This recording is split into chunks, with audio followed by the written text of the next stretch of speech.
Данный видеоролик не преследует цели задеть или оскорбить чьи-либо чувства. Ролик был создан исключительно в образовательных и познавательных целях. Берегите себя.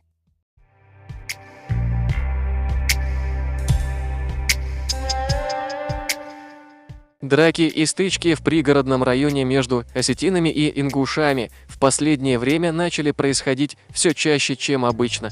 Так, неделю назад на сайте «Кавказ Реалии» появилась статья, где говорилось, что в пригородном районе в селении Дачное произошла драка между подростками осетинской и ингушской молодежью. Сегодня в одном из пабликов также выложили пост, где сообщается о новом конфликте между осетинами и ингушами. Судя по всему, драка произошла прямо на шоссе посреди ночи, но нас должно беспокоить не это. Уверен, они между собой как-нибудь разрулят эту ситуацию. Хотелось бы обратиться к чеченцам, которые пишут комментарии под подобными постами. Дорогие братья и сестры, дорогие чеченцы, не вмешивайтесь, оставьте эту проблему тем, кто ее создал, и не ведитесь на провокации подобного рода.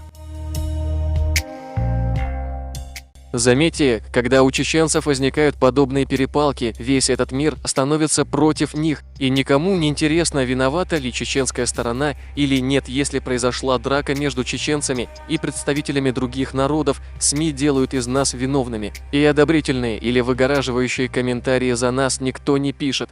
Поэтому делаем этот призыв не вмешиваться. Никто вас за это не похвалит, но будут недоброжелатели, которые найдут повод нас обвинить.